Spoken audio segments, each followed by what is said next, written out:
नमस्कार साथियों, कलाम परिवार में आप सभी का हार्दिक स्वागत है। साथियों, कलाम परिवार की ओर से जो आरएस प्री के लिए जो इंडियन पॉलिटी की जो सीरीज चल रही थी, उसी में हम अपनी अगली क्लास लेकर उपस्थित हैं। हम क्या पढ़ रहे हैं साथियों? हम पढ़ रहे हैं भारत का संविधान या भारत की राजव्यवस्था। भारत का संविधान, संविधान शब्द का क्या तात्पर्य होता है? संविधान के अंदर क्या किन किन तत्वों का समावेश किया जाता है? संविधान में होता है साथियों उस देश के जो वैचारिक तत्व होते हैं, उस देश के जो वैचारिक तत्व होते हैं, उन वैचारिक तत्वों का समावेश किया जाता है। इसके अलावा संविधान में क्या होता है साथियों? संस्थाओं का भी उल्लेख किया जाता है।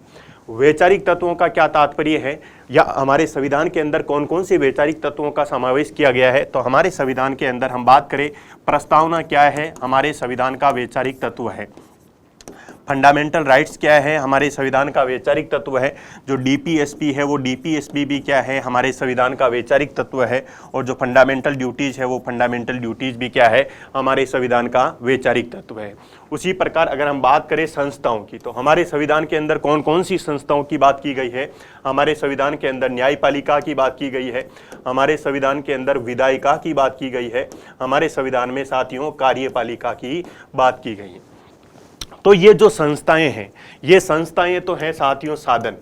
ये संस्थाएं तो क्या हैं? साधन हैं। और जो वैचारिक तत्व हैं ये हमारे संविधान के क्या हैं? साध्य हैं। और इन संस्थाओं का ये कार्य है कि इनके अंदर जो हमारे जो साध्य लिखे हुए हैं, उन साध्यों की हमें क्या करनी है? प्राप्ति करनी है। तो इसी क्रम में हमने क्या कर लिया है? अभी तक हमने भारतीय संविधान की प्रस्तावनाओं को पढ़ लिया है। हमने जो फंडामेंटल राइट्स का जो चैप्टर था उसको भी कंप्लीट कर लिया है।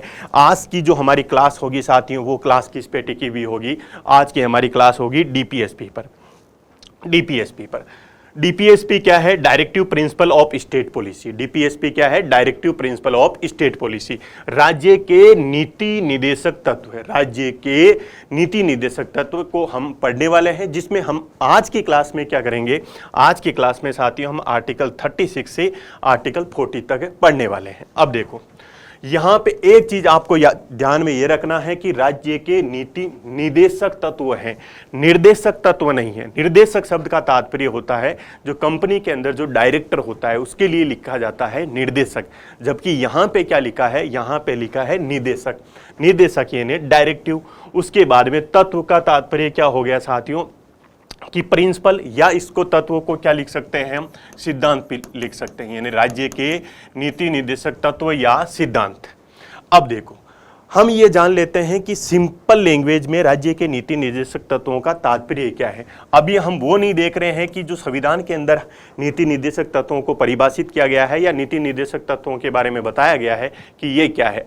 अभी हम सिंपल मीनिंग बता रहे हैं कि जिस प्रकार से हमारे परिजन क्या करते हैं साथियों, हमें समय समय पर क्या देते रहते हैं? दिशा निर्देश रहते हैं। समय समय पर हमें क्या देते रहते हैं? दिशा निर्देश देते रहते हैं। उसी प्रकार से हमारा संविधान भी हमारे देश की सरकारों को समय समय पर निर्देश देता रहता है कि आपको इस प्रकार का कार्य करना है। तो इन्हीं निर्देशों का उल्लेख कहाँ पे किया गया है? इन्हीं दिशा निर्देशों का उल्लेख कहाँ पे किया गया है? भारतीय संविधान के जो डीपीएसपी के जो प्रोविजन है वहाँ पे इनका उल्लेख किया गया है। तो लिखा है राज्य। क्या लिखा है साथियों? राज्य क्या करता है? राज्य क्या करता है साथियों? विधि का निर्माण करता है या नीति का निर्माण करता है? राज्य क्या करता है? विधि का निर्माण करता है या नीति का निर्माण करता है? जब राज्य विधि का निर्माण करेगा या नीति का निर्माण करेगा, तो उस समय वो किस प्रकार के दिशा निर्देशों की पालना करेगा? तो उस समय वो जिस दिशा निर्देशों की पालना करेगा, वो दिशा निर्देश ही क्या है साथियों? वो दिशा निर्देश ही डीपीएसपी है। जो डीपीएसपी है, ये डीपीएसपी भारतीय संविधान के भाग 4 में उल्लेखित किए गए हैं। भाग 4 में अगर बात करें भारतीय संविधान ये है, तो इस भारतीय संविधान में कुल कितने भाग हैं? कुल भाग हैं 22। उसमें से जो भाग संख्या 4 है, ये भाग संख्या 4 किससे संबंधित है? डीपीएसपी से संबंधित है। और इसमें भी जो आर्टिकल 36 से लेकर आर्टिकल 51 तक के जो कॉन्स्टिट्यूशनल प्रोविजन है या जो आर्टिकल हैं, वो किससे संबंधित हैं? वो डीपीएसपी से संबंधित हैं। क्वेश्चन ये उठा कि हमारे संविधान निर्माताओं ने भारतीय संविधान के अंदर डीपीएसपी के प्रोविजनों को क्यों सम्मिलित किया, या इनके को शामिल करने के पीछे उद्देश्य क्या था। अब देखो, हमें केवल आज़ादी नहीं चाहिए थी साथियों, हमें केवल ब्रिटिश सत्ता से आज़ादी नहीं चाहिए थी, अपितु हमारे संविधान निर्माताओं ने ये महसूस किया कि हमें क्या करना है, एक नए भारत का निर्माण करना है। हमें क्या करना है, एक नए भारत का निर्माण करना है।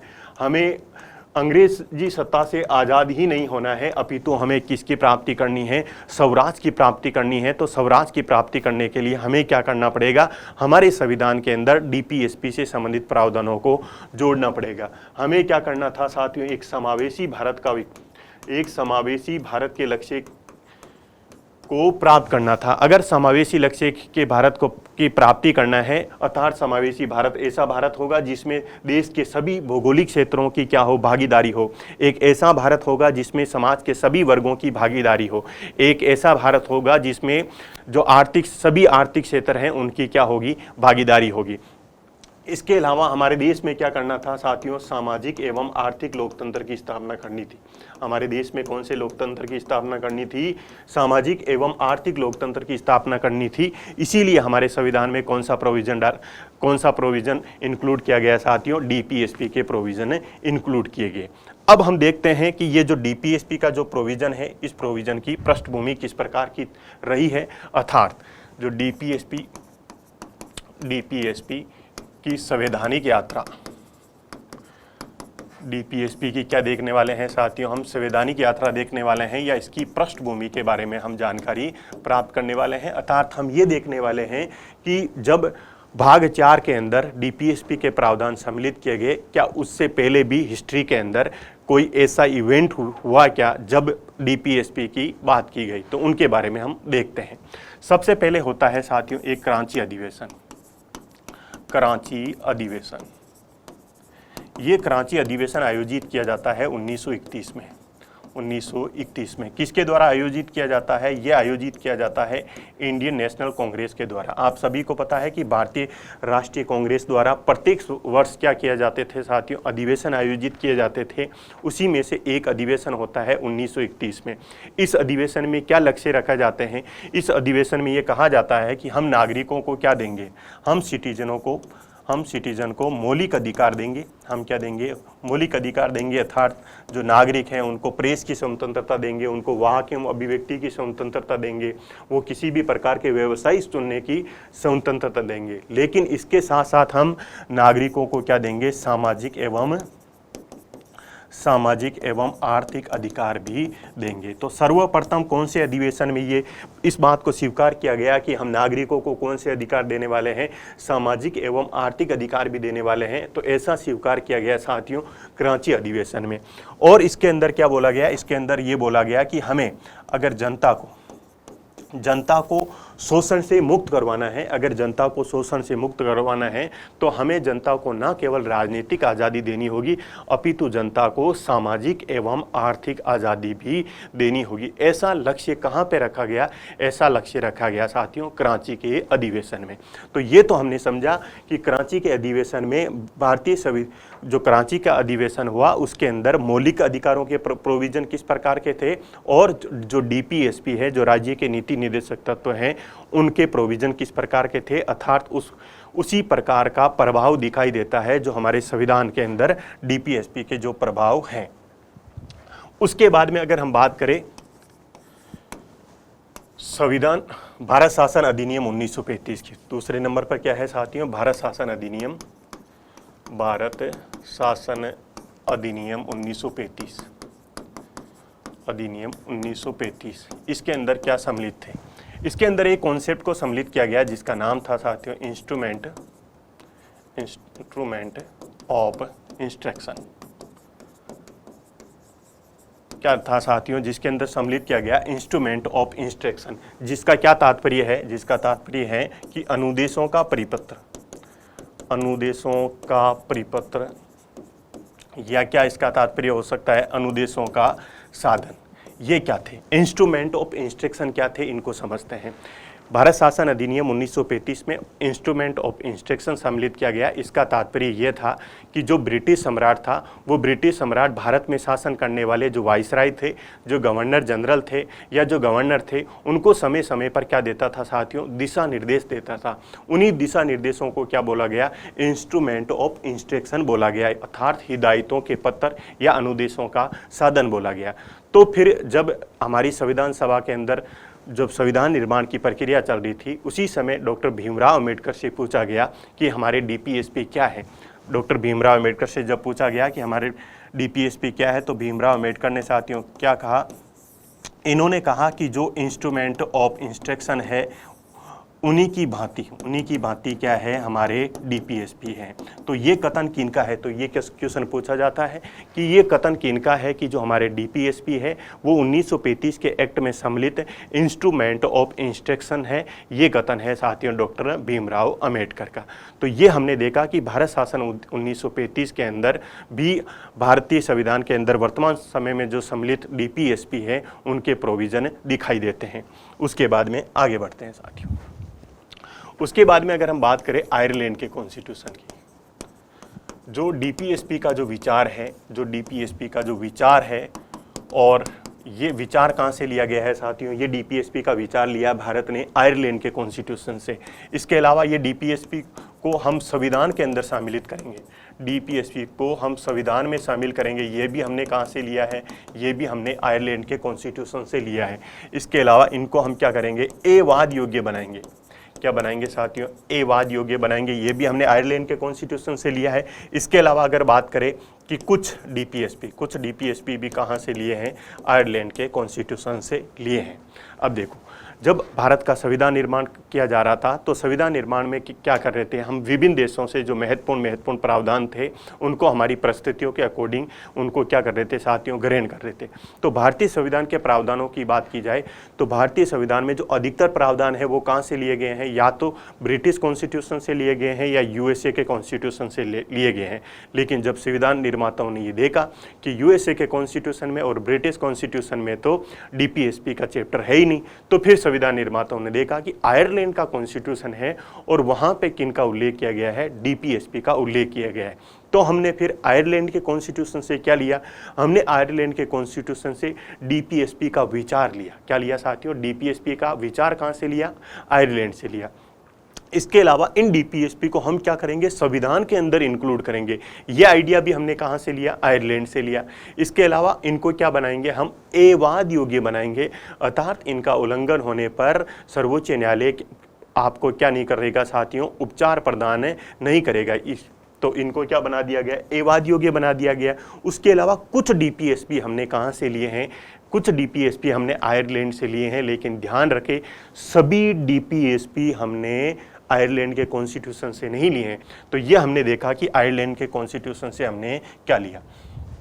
उसके बाद में नंबर 4 पे साथियों, जब हमारे देश का जो निर्माण किया गया, वो हमारे देश के अंदर जो संविधान का निर्माण किया गया, वो संविधान का निर्माण करने के लिए हमने किसका गठन किया साथियों, एक संविधान सभा का गठन किया। और संविधान सभा ने भी क्या किया, अपने कार्यों का अच्छी तरह से संचालन करने के लिए, संविधान सभा ने भी क्या किया, अपने कार्यों का अच्छी तरह से संचालन करने के लिए समितियों का गठन किया। और उनमें से ही एक समिति थी जिसका नाम था मौलिक अधिकारों की समिति, मौलिक अधिकारों से संबंधित उप समिति, मौलिक अधिकारों से संबंधित उप समिति। इस उप समिति के अध्यक्ष बने थे साथियों कौन, इस उप समिति के अध्यक्ष बने जे.बी. कृपलानी। कौन बने, जे.बी. कृपलानी। अब देखो, जब जे.बी. कृपलानी को क्या सौंपा गया कि जे.बी. कृपलानी को ये काम सौंपा गया कि आप नागरिकों के लिए क्या करो, एक अधिकारों का दस्तावेज तैयार करो। तो जे.बी. कृपलानी जी क्या आ गए साथियों, जोश में आ गए। क्योंकि जोश किस बात का था कि भारत के अंदर एक नया लोकतंत्र की स्थापना हो रही थी और भारत को क्या मिल रही थी, आज़ादी मिल रही थी। तो उसकी खुशी में उन्होंने क्या कर दिया, एक अधिकारों का व्यापक दस्तावेज तैयार कर दिया, अधिकारों का व्यापक दस्तावेज तैयार कर दिया। जब अधिकारों का व्यापक दस्तावेज तैयार कर दिया गया और यह दस्तावेज संविधान सभा के सामने प्रस्तुत किया गया, तो हमारे संविधान निर्माताओं ने महसूस किया कि इतने अधिकार हम नागरिकों को एक साथ नहीं दे सकते हैं। ऐसे इसलिए नहीं दे सकते हैं क्योंकि भारत की कुछ आर्थिक समस्याएं भी हैं और भारत की कुछ प्रशासनिक समस्याएं भी हैं। तो फिर हमारी जो संविधान सभा थी, उस संविधान सभा के जो सलाहकार थे, संविधान सभा के सलाहकार कौन थे साथियों? BN राव। तो BN राव से जब चर्चा की गई कि इनका क्या किया जाए, तो वो सजेशन देते हैं। वो क्या सजेशन देते हैं? वो ये सजेशन देते हैं कि हम इन अधिकारों को क्या कर सकते हैं साथियों? 2 भागों में डिवाइड कर सकते हैं। क्या कर सकते हैं? 2 भागों में डिवाइड कर सकते हैं। कुछ अधिकारों को क्या किया जा सकता है? वाद योग्य बनाया जा सकता है, और कुछ अधिकारों को क्या किया जा सकता है साथियों? वाद योग्य बनाया जा सकता है। ये सजेशन किसके द्वारा दिया जाता है? हमारे जो संविधान सभा थी और संविधान सभा के जो सलाहकार थे BN राव, उनके द्वारा ऐसा सजेशन दिया जाता है। तो जो अधिकार वाद योग्य होंगे उनको कहाँ पे सम्मिलित कर लिया जाएगा? उनको भारतीय संविधान के भाग 3 में सम्मिलित कर दिया जाएगा। और इसमें किस प्रकार के अधिकार होंगे? इसके अंदर जो अधिकार होंगे वो नागरिक अधिकार होंगे, सिविल राइट्स होंगे। किस प्रकार के अधिकार होंगे? नागरिक अधिकार होंगे। अर्थात नागरिक होने के कारण उस व्यक्ति को जो अधिकार मिलने चाहिए, ये अधिकार व्यक्ति के ही है। तो राज्य क्या नहीं करेगा? उनसे ये अधिकार छीनेगा नहीं, अपितु राज्य क्या करेगा? उन अधिकारों की रक्षा करने का प्रयास करेगा। तो ये है साथियों नागरिक अधिकार। और इनको क्या बनाया गया साथियों? वाद योग्य बनाया गया। वाद योग्य बनाने का तात्पर्य है कि अगर भाग 3 में सम्मिलित अधिकारों का उल्लंघन किया जाता है तो आर्टिकल 32 के तहत आप क्या कर सकते हैं? संवैधानिक उपचारों का अधिकार प्राप्त कर सकते हैं। लेकिन अगर हम बात करें भारतीय संविधान के भाग 4, तो भारतीय संविधान के भाग 4 में जिन अधिकारों को सम्मिलित किया गया वो किस प्रकार के अधिकार थे? वो अधिकार थे साथियों सामाजिक एवं आर्थिक अधिकार। किस प्रकार के अधिकार थे? सामाजिक एवं आर्थिक अधिकार। और इन सामाजिक एवं आर्थिक अधिकारों को वाद योग्य बनाया गया। अर्थात अगर इन अधिकारों का उल्लंघन किया जाता है तो उस कंडीशन में आप कहां पे नहीं जा सकते हो? सर्वोच्च न्यायालय में उपचारों के लिए नहीं जा सकते हो। तो ये हमने समझने का प्रयास किया साथियों कि हमारा जो DPSP का अध्याय है, उस DPSP के अध्याय की संवैधानिक यात्रा किस प्रकार की थी, उसकी ऐतिहासिक पृष्ठभूमि किस प्रकार की थी, जिसमें हमने जाना कि कराची के अधिवेशन से किस प्रकार से ये DPSP का अध्याय प्रभावित होता है। उसके बाद में भारत शासन अधिनियम 1935 में इंस्ट्रूमेंट ऑफ इंस्ट्रक्शन का क्या प्रोविज़न होता है। उसके बाद में हमने देखा कि आयरलैंड के कॉन्स्टिट्यूशन से हमने क्या क्या चीज़ें ली हैं। उसके बाद में जो मौलिक अधिकारों से संबंधित जो उप समिति बनी, और उसके बाद में BN राव किस प्रकार से सजेशन देते हैं और वो बोलते हैं कि इन अधिकारों को हम क्या कर सकते हैं? 2 भागों में डिवाइड कर सकते हैं। कुछ अधिकारों को वाद योग्य बनाया जा सकता है और कुछ अधिकारों को हम क्या कर सकते हैं? वाद योग्य बना सकते हैं। अब हम क्या करते हैं साथियों? जो DPSP से संबंधित जो कॉन्स्टिट्यूशनल प्रोविज़न है, उन कॉन्स्टिट्यूशनल प्रोविज़नों का अध्ययन प्रारंभ करते हैं। तो मैंने बताया कि आर्टिकल 36 से लेकर आर्टिकल 51 तक क्या है, किससे संबंधित प्रोविज़न है साथियों? राज्य के नीति निर्देशक तत्वों से संबंधित प्रोविज़न है। तो हम एक एक आर्टिकल का अध्ययन प्रारंभ करते हैं। सबसे पहले हम देखते हैं कि आर्टिकल 36 क्या बोलता है। आर्टिकल 36 देखो साथियों, 12 × 3, तो भारतीय कितने हो गए? 36। भारतीय कितने हो गए साथियों? 36। आर्टिकल 12 के अंदर हमने क्या पढ़ा था साथियों? राज्य की परिभाषा। आर्टिकल 12 में हमने क्या पढ़ा था? राज्य की परिभाषा। तो आर्टिकल 36 में भी क्या है साथियों? राज्य की परिभाषा। यहाँ पे जो राज्य की परिभाषा का कॉन्टेक्स्ट था वो किसके संदर्भ में था? मौलिक अधिकारों के संदर्भ में था। जबकि यहाँ पे जो राज्य की परिभाषा है वो राज्य की परिभाषा किसके कॉन्टेक्स्ट में है? ये है साथियों DPSP के कॉन्टेक्स्ट में। और क्या लिखा है? आर्टिकल 36 में लिखा है कि राज्य की परिभाषा वही होगी जो आर्टिकल 12 के अंदर आपको हमने समझा दी है। आर्टिकल 36 में क्या लिखा है कि राज्य की परिभाषा वही होगी जो हमने कहाँ पे पढ़ ली है? आर्टिकल 12 में पढ़ ली है। जहाँ तक न्यायपालिका द्वारा अलग से कोई व्याख्या नहीं की जाती है, वहाँ तक आर्टिकल 12 और आर्टिकल 36 के अंदर जो राज्य की परिभाषाएं जो समझाई हुई है वो सेम समझी जाती हैं। तो यहाँ पे हमने राज्य की परिभाषा में क्या पढ़ा था कि राज्य में क्या होता है साथियों? संघ की विधायिका और संघ की कार्यपालिका को सम्मिलित किया जाता है। इसके अलावा क्या होता है, राज्य की विधायिका एवं राज्य की कार्यपालिका को सम्मिलित किया जाता है। इसके अलावा क्या होता है, जितने भी जो हमारी स्थानीय स्वशासन की जो इकाइयाँ हैं, उन स्थानीय स्वशासन की इकाइयों को भी किसकी परिभाषा में सम्मिलित किया जाता है, राज्य की परिभाषा में सम्मिलित किया जाता है। आप अगर सिंपल भाषा में समझने का प्रयास करो तो जितनी भी आपको सरकारी संस्थाएं दिखाई दे रही हैं, वो सरकारी संस्थाएं किसमें है साथियों, राज्य की परिभाषा में है। और आपको जितने भी सरकारी कर्मचारी दिखाई दे रहे हैं, वो सरकारी कर्मचारी किसके पार्ट हैं साथियों, राज्य के पार्ट हैं। तो अब ये तो हो गया आर्टिकल 36 में, तो किसकी डेफिनेशन हो गई साथियों, स्टेट की डेफिनेशन होगी। उसके बाद में अगले आर्टिकल पे चलते हैं, आर्टिकल 37। आर्टिकल 37 में क्या बताया गया है, आर्टिकल 37 में ये बताया गया है, दो चीज़ें बताई गई है साथियों। नंबर एक कि डीपीएसपी क्या है, डीपीएसपी क्या है, और नंबर दो बताया गया है कि डीपीएसपी की प्रकृति किस प्रकार की है, इस डीपीएसपी की नेचर किस प्रकार की है।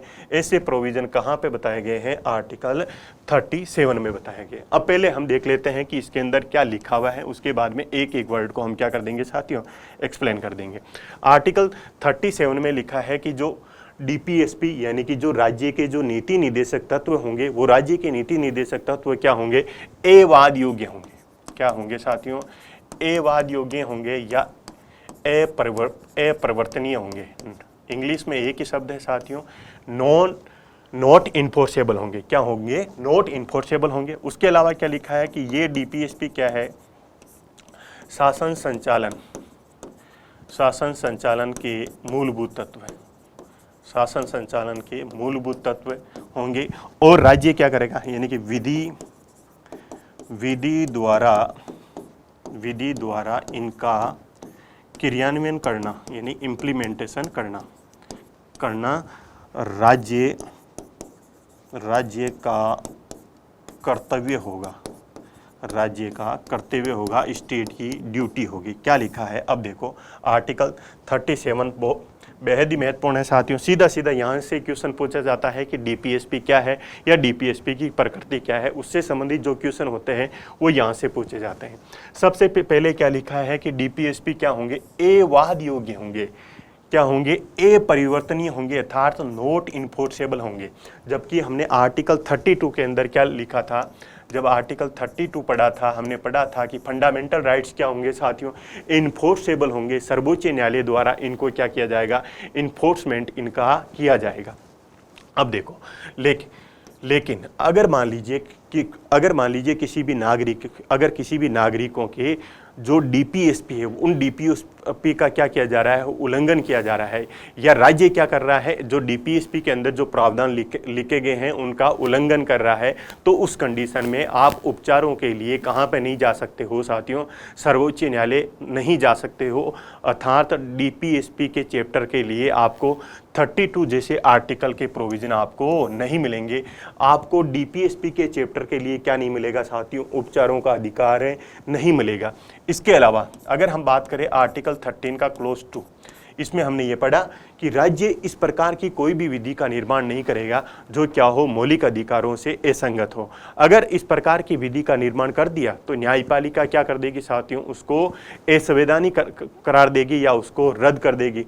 लेकिन यदि राज्य कोई विधि का निर्माण करती है और वो विधि क्या कर रही है, डीपीएसपी में लिखे गए प्रावधानों का उल्लंघन कर रहा है या वो विधि उल्लंघन कर रही है, तो उस स्थिति में उस विधि को क्या नहीं किया जा सकता है साथियों, असंवैधानिक करार नहीं किया जाएगा, अर्थात उसको रद्द नहीं किया जाएगा।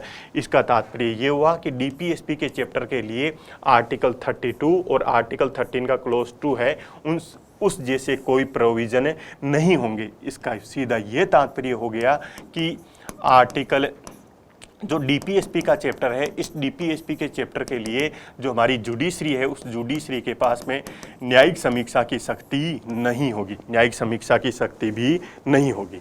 तो ये तो हमने समझा कि हमारे डीपीएसपी की प्रकृति किस प्रकार की है साथियों। डीपीएसपी की प्रकृति है कि वो क्या है, अवाद योग्य है, वो क्या है, अपरिवर्तनीय है, वो क्या है, नॉट इन्फोर्सेबल है।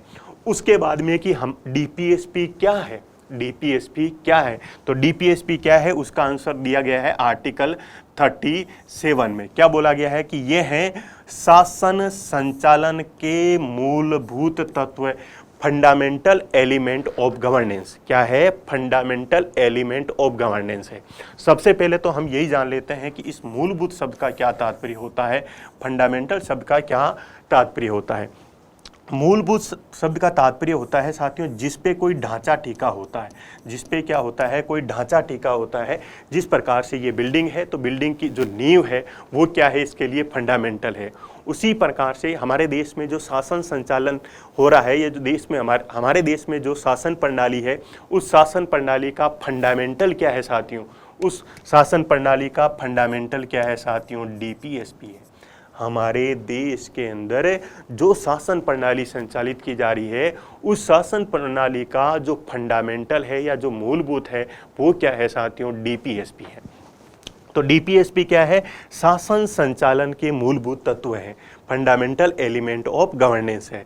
अर्थात ये हुआ कि हमारे देश के अंदर जो भी शासन संचालित किया जाएगा, तो उस शासन संचालित करने के लिए जो विधियां बनाई जाएगी, उस विधि के निर्माण के अंदर जो कॉन्टेक्स्ट लिया जाएगा, वो कॉन्टेक्स्ट किसका लिया जाएगा, डीपीएसपी का कॉन्टेक्स्ट लिया जाएगा। आगे ये लिखा भी है कि विधि के द्वारा, क्योंकि राज्य क्या है साथियों, राज्य क्या है, हाईएस्ट लॉ मेकिंग बॉडी। राज्य क्या है, हाईएस्ट लॉ मेकिंग बॉडी है। तो राज्य विधि के द्वारा इनका क्रियान्वयन करेगा, इनका इम्प्लीमेंटेशन करेगा। ऐसा करना, इनका इम्प्लीमेंटेशन करना क्या होगा, राज्य का कर्तव्य होगा, स्टेट की ड्यूटी होगी। क्या होगी साथियों, स्टेट की ड्यूटी होगी।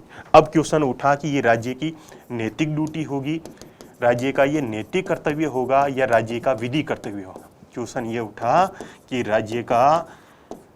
राज्य का ये नैतिक कर्तव्य होगा या विधिक कर्तव्य होगा। इसको भी देख लेते हैं। अब देखो, विधिक कर्तव्य का तात्पर्य होता है विधि के अंदर साथियों बाध्यकारिता का भाव होता है। अर्थात अगर कोई विधि के अंदर कोई चीजें लिख दी गई हैं तो उस कंडीशन में आपको मानना पड़ेगा, लेकिन नैतिकता के अंदर साथियों बाध्यकारिता का भाव नहीं होता है। अब देखो, ये अगर हमें समझ रहे हैं कि ये विधि कर्तव्य है या नीति कर्तव्य है, तो हमको ऊपर देखना पड़ेगा। यहाँ पे क्या लिखा है, ये एवाद योग्य है, और यहाँ पे क्या लिखा है, राज्य का कर्तव्य है।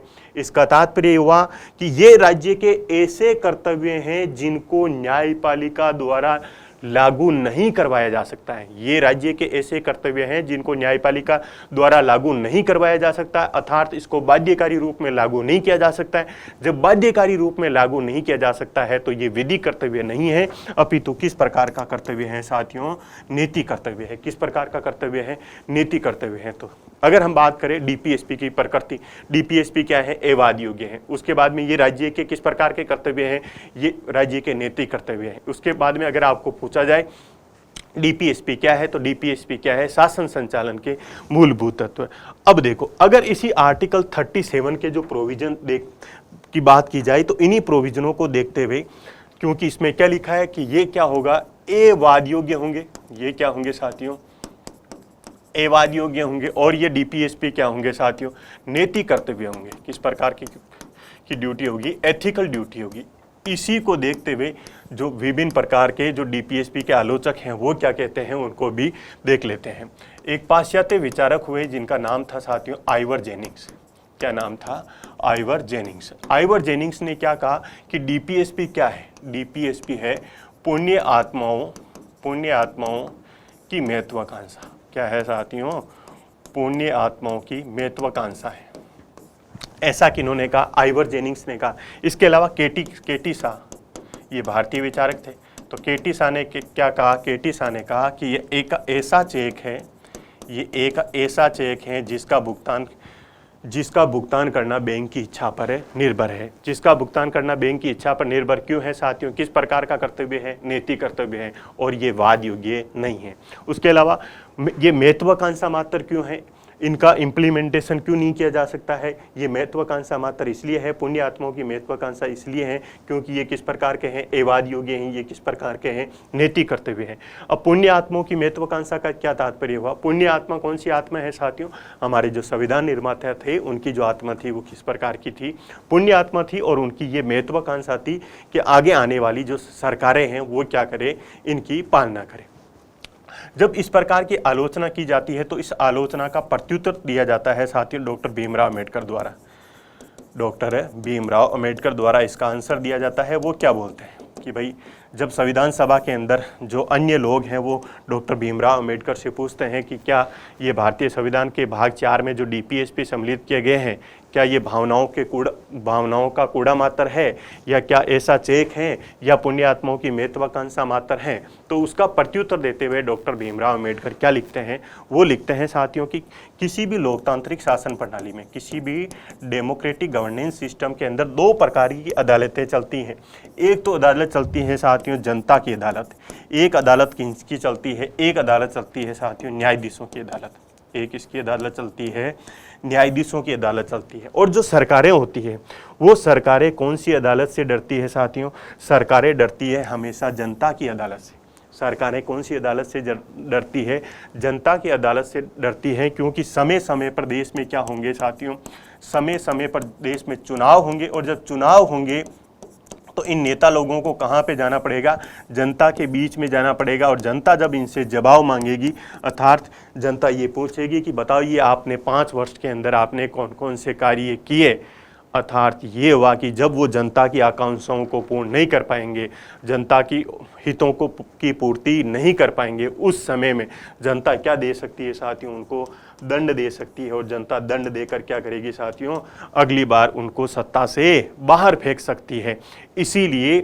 इसीलिए डॉक्टर भीमराव अम्बेडकर ने कहा कि इन जो डीपीएसपी की जो ये आलोचनाएं की जा रही है ये असंगत है या ये तार्किक नहीं है, क्योंकि लोकतांत्रिक प्रणाली भारत के अंदर अपनाई गई है, समय समय पर चुनाव होंगे और अगर कोई सरकार जनता के प्रति जवाबदेह नहीं होगी तो जनता 5 वर्ष बाद में उसको क्या कर देगी साथियों, घर पे बैठा देगी। इसीलिए ये नैतिक होते हुए भी या एवाद योग्य होते हुए भी इनकी बेहद महत्वपूर्ण भूमिका है।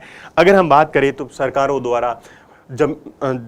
द्वारा भूमि सुधार किए गए, सरकारों द्वारा क्या किया गया साथियों, राष्ट्रीयकरण किया गया, विमुद्रीकरण किया गया है। तो ये किस दिशा में है, ये उसी दिशा के अंदर है कि हमारी सरकारें क्या है साथियों, डीपीएसपी प्रावधानों को लागू करने के लिए अनेक प्रकार के प्रयास कर रही है। तो ये हमने समझा आर्टिकल 37 के बारे में, जिसमें हमने ये जाना था कि डीपीएसपी क्या है, डीपीएसपी की प्रकृति क्या है, उसके बाद में उसकी आलोचना क्या की जाती है, उसके बाद में डॉक्टर भीमराव अम्बेडकर ने उनका क्या आंसर दिया। अब अगले आर्टिकल की तरफ चलते हैं। आर्टिकल है साथियों 38।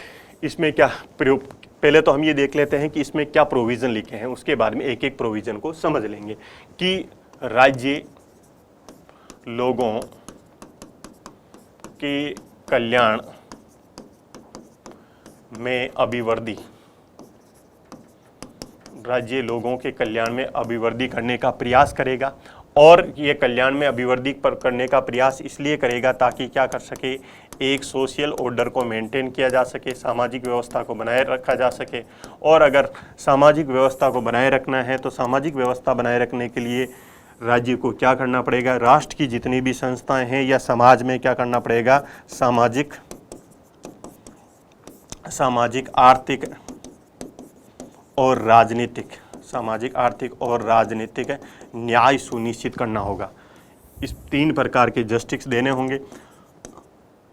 और ये न्याय देने के लिए हमें क्या करना होगा साथियों, हमारी सोसाइटी में से जो प्रतिष्ठा की, अगर सुविधाओं की यानी फैसिलिटीज़ की और अवसर यानी अपॉर्चुनिटी, अगर इनकी असमानताएं हैं तो उन असमानताओं को क्या करेगा साथियों, समाप्त करने का प्रयास करेगा। इतने ये प्रोविज़न लिखा है साथियों आर्टिकल 38 के अंदर। अभी समझ में आ जाएगा एक एक प्रोविज़न को जब देखेंगे। क्या लिखा है कि राज्य क्या करेगा, लोगों के कल्याण में अभिवृद्धि करने का प्रयास करेगा। अर्थात राज्य क्या करेगा, लोगों का कल्याण करेगा, स्टेट लोगों का वेलफेयर करेगा। ये वेलफेयर क्यों करेगा, लोगों का कल्याण क्यों करेगा, लोगों का कल्याण इसलिए करेगा ताकि अच्छा सोशल ऑर्डर मेंटेन किया जा सके, अच्छा सोशल ऑर्डर मेंटेन किया जा सके। क्वेश्चन उठा कि अच्छा सोशल ऑर्डर किस प्रकार से मेंटेन होगा। अच्छा सोशल ऑर्डर मेंटेन करने के लिए हमें क्या करना होगा, राष्ट्र की जितनी भी संस्थाएं हैं उन राष्ट्र की संस्थाओं में क्या करना पड़ेगा, 3 प्रकार के न्याय सुनिश्चित करने पड़ेंगे। अर्थात हमें सामाजिक, आर्थिक एवं राजनीतिक न्याय देना होगा। और हमें न्याय के साथ में क्या करना पड़ेगा, हमें न्याय के साथ में जो लोगों के बीच में और जो विभिन्न देश के अंदर जो विभिन्न प्रकार के जो क्षेत्र चल रहे हैं उनके बीच में अगर प्रतिष्ठा की, सुविधाओं की और अवसर की जो असमानताएं हैं उनको हमें क्या करना पड़ेगा, समाप्त करना पड़ेगा। ये प्रोविजन कहाँ पे लिखा है साथियों, ये प्रोविजन लिखे हुए हैं आर्टिकल 38 के अंदर। अब देखो पहले क्या लिखा है कि राज्य लोगों के कल्याण में अभिवृद्धि करने का प्रयास करेगा।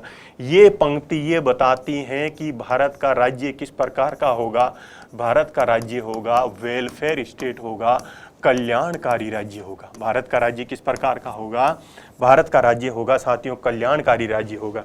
ये लाइन क्या बता रही है, राज्य लोगों के कल्याण में अभिवृद्धि करने का प्रयास करेगा, अर्थात राज्य क्या करे, राज्य किस प्रकार का होगा, राज्य कल्याणकारी राज्य होगा। किस प्रकार का राज्य होगा, वेलफेयर स्टेट होगा, कल्याणकारी राज्य। अब देखो आर्टिकल 38 ये बता रहा है कि भारतीय राज्य का स्वरूप किस प्रकार का होगा, स्वरूप किस प्रकार का होगा। अभी तक हमने राज्य के स्वरूप किस प्रकार का होगा, कौन कौन से स्वरूप पढ़ लिए हैं उसकी बात कर लेते हैं। हमने जब प्रस्तावना के बारे में पढ़ा तो हमने देखा कि भारतीय राज्य के स्वरूप के बारे में वहाँ पे भी बताया गया था कि भारत का राज्य किस प्रकार का होगा। हम भारत के लोग भारत को एक संपूर्ण प्रभुत्व संपन्न समाजवादी पंथ निरपेक्ष लोकतांत्रिक गणराज्य बनाने के लिए। तो ये 5 स्वरूप की बातें कहाँ पे की थी साथियों, हमने प्रस्तावना के अंदर बात की थी। उसके बाद में हमने जब फंडामेंटल राइट्स का चैप्टर पढ़ा तो फंडामेंटल राइट्स के अंदर भारतीय शासन का स्वरूप किस प्रकार का होगा, तो यहाँ पे शासन का स्वरूप होगा सीमित शासन प्रणाली। भारत में किस प्रकार की शासन प्रणाली होगी साथियों, सीमित शासन प्रणाली होगी, या भारत में क्या होगा, संविधानवाद को अपनाया जाएगा, भारत में कॉन्स्टिट्यूशनलिज्म को अपनाया जाएगा। ऐसे प्रोविजन कहाँ पे दिखाई दे रहे हैं, फंडामेंटल राइट्स में दिखाई दे रहे हैं। ये समझ लेते हैं। बार बार यूपीएससी में साथियों 3 बार ये क्वेश्चन पूछा गया है कि एक बार पूछा गया है सीमित शासन प्रणाली से आप क्या समझते हैं, और 2 बार पूछा गया है संविधानवाद से आप क्या समझते हैं। तो सीमित शासन प्रणाली या संविधानवाद शब्द का तात्पर्य होता है जहां पे क्या हो, नागरिकों के अधिकार क्या हो, प्राथमिक हो, और राज्य की शक्तियां क्या हो साथियों, राज्य की शक्तियां क्या हो, सीमित हो। राज्य की शक्तियां सीमित होनी चाहिए। राज्य की शक्तियां सीमित किससे होगी, नागरिकों के अधिकार से सीमित होगी। इसके अलावा ये बात की जाए सिंपल में कि नागरिकों के अधिकार व्यापक होने चाहिए और राज्य के अधिकार क्या होने चाहिए, सीमित होना चाहिए। तो वहाँ पे किस प्रकार की शासन प्रणाली होगी, वहाँ पे होगी सीमित शासन प्रणाली, या वहाँ पे किस प्रकार का शासन होगा, संविधानवाद होगा। तो हमारा जो फंडामेंटल राइट्स का चैप्टर है वो फंडामेंटल राइट्स का चैप्टर क्या बोल रहा है कि भारत में किस प्रकार की शासन प्रणाली है, भारत के अंदर संविधानवाद को अपनाया गया है, जहाँ पे नागरिकों के अधिकार प्राथमिक होते हैं और राज्य की शक्तियाँ क्या होती है, द्वितीयक होती हैं। तो संविधानवाद होता है वो तानाशाही का विरोधाभासी है, अर्थात तानाशाही का विलोम है। तो ये 2 प्रकार की शासन प्रणालियां तो कहाँ पे बता दी गई साथियों, ये 2 प्रकार की शासन प्रणालियां तो बता दी गई प्रस्तावना के अंदर और जो फंडामेंटल राइट्स के चैप्टर में बता दी गई। लेकिन अभी हम कौन सा चैप्टर पढ़ रहे हैं, डीपीएसपी। तो डीपीएसपी में ये बताया गया है कि भारत का जो राज्य है उस राज्य का स्वरूप किस प्रकार का होगा, भारत के राज्य का स्वरूप होगा कल्याणकारी राज्य, वेलफेयर स्टेट होगा। क्वेश्चन उठा कि भारत में कल्याणकारी राज्य क्यों होगा, हमारे संविधान निर्माताओं ने कल्याणकारी राज्य के प्रोविजन क्यों किए, उसके बाद में हम देखेंगे कि कल्याणकारी राज्य क्या है। अब देखो कल्याणकारी राज्य क्यों, जिस समय हमारा देश का निर्माण किया जा रहा था उस समय की अगर भारतीय परिस्थितियां देखी जाए तो हमारे संविधान निर्माताओं ने यह महसूस किया भारत के सभी लोगों की हैसियत एक समान नहीं है। भारत के सभी लोगों की हैसियत क्या नहीं है साथियों, एक समान नहीं है। भारत के सभी लोगों की क्षमताएं एक समान नहीं है, अर्थात भारतीय समाज किस प्रकार का है, विषमता मूलक है। भारतीय समाज किस प्रकार का है, भारतीय समाज में डिस्पेरिटी है या विषमता है। अतः हमें क्या करना है, हमें समतापूर्ण समाज का निर्माण करना है, हमें समतापूर्ण समाज का निर्माण करना है। अगर हमें समतापूर्ण समाज का निर्माण करना है तो राज्य को आगे आना पड़ेगा और राज्य को क्या करना पड़ेगा, लोगों का उत्थान करने का प्रयास लोगों का उत्थान करने का प्रयास करना पड़ेगा। राज्य को क्या करना पड़ेगा साथियों, लोगों के जीवन में सकारात्मक भागीदारी निभानी होगी। उसके अलावा हमने कल्याणकारी राज्य को क्यों अपनाया साथियों? हमने कल्याणकारी राज्य इसलिए अपनाया ताकि लोगों के जीवन में आने वाली जो बाधाएं हैं, ताकि हम क्या कर सके, लोगों के जीवन में आने वाली जो बाधाएं हैं उन बाधाओं को क्या कर सके, समाप्त कर सके। क्वेश्चन ये उठा कि लोगों के जीवन में कौन कौन सी बाधाएं आ सकती है। लोगों के जीवन में क्या है साथियों, अशिक्षा क्या है, एक प्रकार की बाधा है। बीमारी क्या है, एक प्रकार की बाधा है। बेरोजगारी क्या हो सकती है लोगों के जीवन की साथियों, एक प्रकार की बाधा हो सकती है। भूखमरी भी क्या हो सकती है लोगों के जीवन की, एक प्रकार की बाधा हो सकती है। इसके अलावा अन्य, तो राज्य क्या करेगा साथियों, ये लोगों के जीवन में आगे बढ़ने में जो आने वाली बाधाएं हैं, अशिक्षा क्या एक बाधा है, बीमारी, बेरोजगारी, भूखमरी, तो इन बाधाओं को समाप्त करने का प्रयास करेगा। राज्य क्या करेगा, इन समस्याओं को समाप्त करने का प्रयास करेगा, इन बाधाओं को समाप्त करने का प्रयास करेगा, ताकि क्या कर सके, लोग उनके जीवन में आगे बढ़ सके। ऐसा हमारे संविधान निर्माताओं ने महसूस किया। इसीलिए डीपीएसपी के जो प्रोविज़न है उसमें हम किस प्रकार के राज्य की बात की गई साथियों, कल्याणकारी राज्य की बात की गई। क्वेश्चन उठा कि कल्याणकारी राज्य क्या है, वेलफेयर स्टेट का क्या तात्पर्य है। साथियों, वेलफेयर स्टेट का तात्पर्य समझने के लिए हम एक एग्जाम्पल समझते हैं कि राज्य क्या करता है आपके जीवन में। आपका जन्म हुआ साथियों, जन्म कहाँ पे हुआ, सरकारी हॉस्पिटल में हुआ, गवर्नमेंट हॉस्पिटल में हुआ। और जैसे ही आपका हॉस्पिटल में जन्म हुआ तो सरकार ने आपको कुछ वित्तीय सहायता भी प्रदान कर दी साथियों, 6,000 रुपये भी प्रदान कर दिए। उसके बाद में 0 से जब तक 6 वर्ष के आप होंगे तो आपको आंगनवाड़ी कार्यक्रम के तहत आपको क्या किया जाएगा साथियों, आपको पोषण भी दिया जाएगा और आपको प्री स्कूलिंग भी दी जाएगी। उसके बाद में साथियों आप जैसे ही बड़े हुए तो आप मान लीजिए 6 वर्ष से बड़े हुए तो आप स्कूल गए। आप कौन सी स्कूल में गए साथियों, गवर्नमेंट स्कूल में गए तो आपको क्या दी गई, वहाँ पे ड्रेस कौन दे रहा है साथियों, आपको राज्य दे रहा है।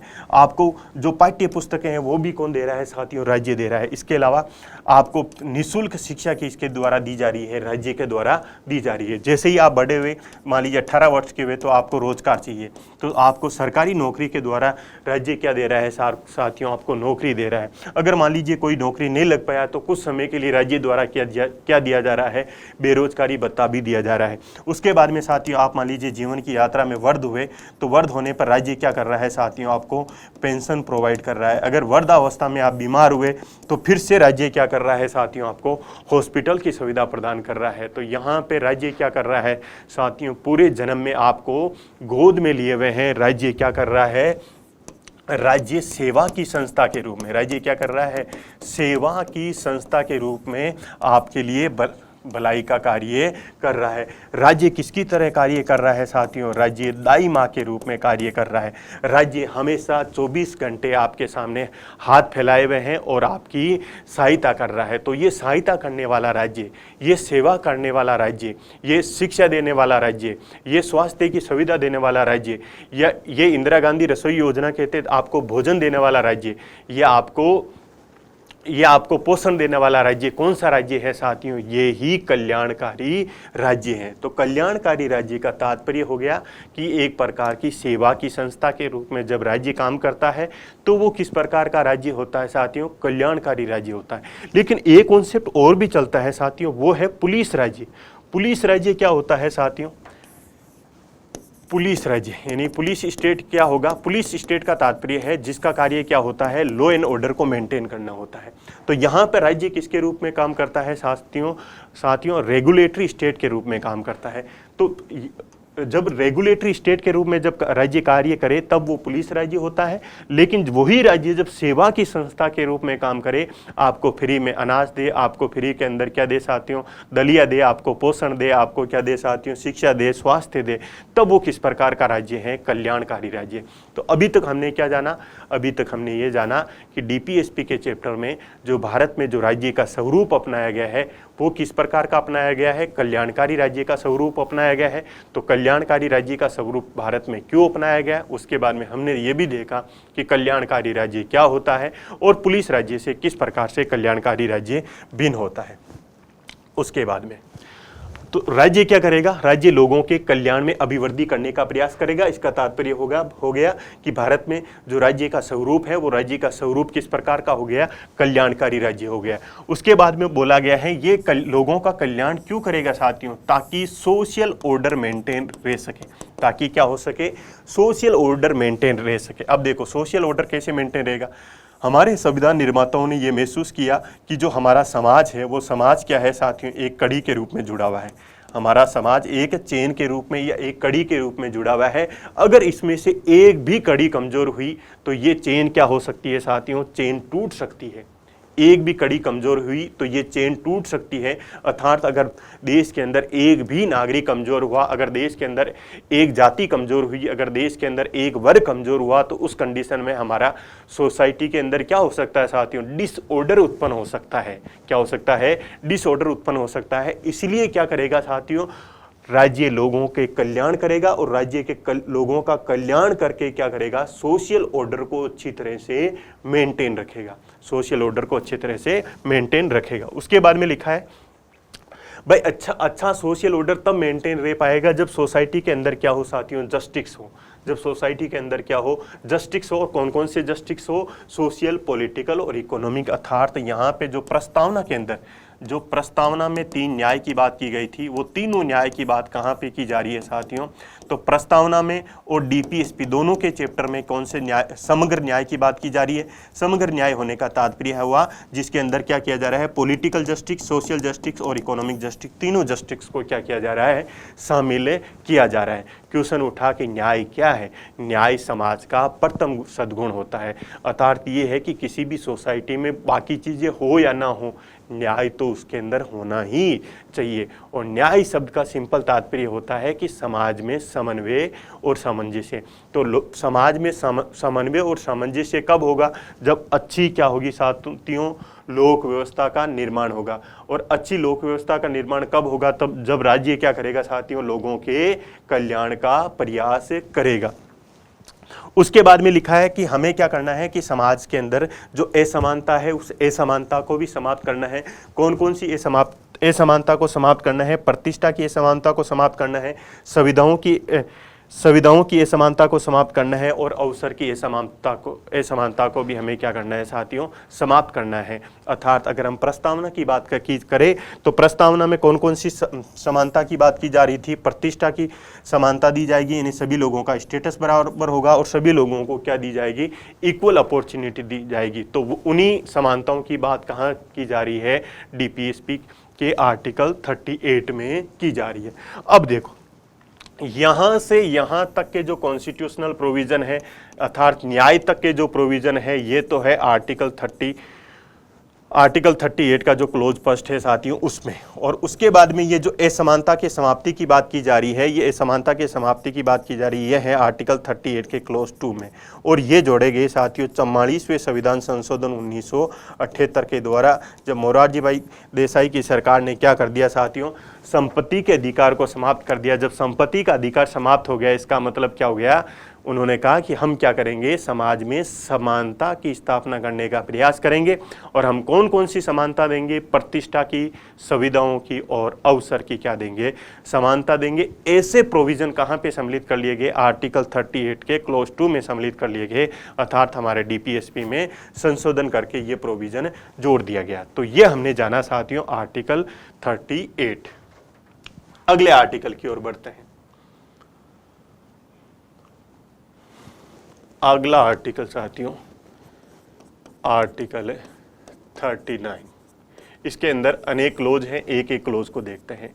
पहले हम बात करेंगे आर्टिकल 39 का क्लोज ए, और उसी के साथ में देखेंगे ए और डी को हम साथ में देखेंगे, आर्टिकल 39 का क्लोज डी, और बी और सी को हम साथ में देखने का प्रयास करेंगे। इसमें ये एक लिखा हुआ है, इसमें क्या लिखा है, पहले लैंग्वेज देख लेते हैं कि सभी पुरुषों और महिलाओं और सभी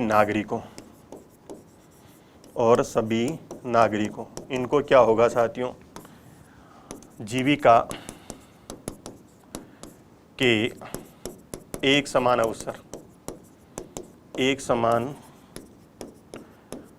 अवसर प्रदान करना। इसके अलावा पहले ये देख ले, इसमें भी क्या लिखा हुआ है कि इसके अंदर लिखा हुआ है कि सभी महिलाओं को और सभी पुरुषों को, इनको क्या किया जाएगा, इनको समान कार्य के लिए समान वेतन दिया जाएगा, समान वेतन दिया जाएगा। अब इन दोनों प्रोविजनों को एक साथ देखते हैं। क्लोज ए में क्या लिखा है और क्लोज डी में क्या लिखा है। क्लोज ए में लिखा है कि जो हमारा देश के अंदर जो राज्य हैं, अर्थात हमारे देश की जितनी भी सरकारी संस्थाएं हैं और राज्य द्वारा जितनी भी जो नीतियां बनाई जाती हैं या राज्य द्वारा जितनी भी विधियां बनाई जाती हैं, ये विधि इस प्रकार से बनाई जाएगी कि हम क्या करेंगे, सभी महिलाओं को, सभी पुरुषों को और भारत के सभी नागरिकों को आजीविका के या जीविका के एक समान अवसर क्या कर सके साथियों, प्रदान कर सके। आजीविका के या जीविका के एक समान अवसर प्रदान कर सके, ये तो लिखा है क्लोज ए के अंदर। क्लोज डी के अंदर क्या लिखा है कि हाँ, ये बात तो सही है कि हम सभी लोगों को आजीविका के एक समान अवसर प्रदान करेंगे, लेकिन यह है कि अगर समान कार्य कर रहे हैं महिला और पुरुष, तो समान कार्य कर रहे हैं तो उसके लिए उनको समान वेतन दिया जाएगा। यानी इक्वल वर्क के लिए क्या दिया जाएगा, इक्वल पे। इक्वल वर्क के लिए क्या दिया जाएगा, इक्वल पे दिया जाएगा। अब एग्जाम्पल की बात कर लेते हैं कुछ, जैसे अब देखो, जैसे अब पहले तो ये देख लेते हैं कि ये प्रोविजन क्यों जोड़े गए हमारे कॉन्स्टिट्यूशन के अंदर, ये प्रोविजन क्यों जोड़े गए। आज़ादी के पहले की बात की जाए तो भारतीय समाज किस प्रकार का था। भारतीय समाज था साथियों सामंतवादी समाज था। यह भारतीय समाज किस प्रकार का था, भारतीय समाज के अंदर पितृसत्तात्मक हावी थी।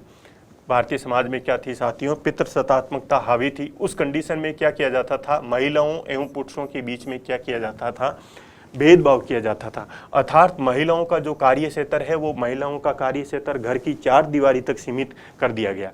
लेकिन जब भारत के अंदर लोकतंत्र की स्थापना की गई तो लोकतंत्र ये मानता है कि सभी लोगों को एक समान अवसर मिलना चाहिए, और क्योंकि प्रत्येक व्यक्ति की गरिमा भी क्या है साथियों, एक समान है, और प्रत्येक व्यक्तियों की क्षमताएं भी क्या है, एक समान है। इसीलिए न केवल महिलाओं को अपितु पुरुषों को भी क्या होने चाहिए, जीविका के एक समान साधन प्राप्त करने का अधिकार होना चाहिए।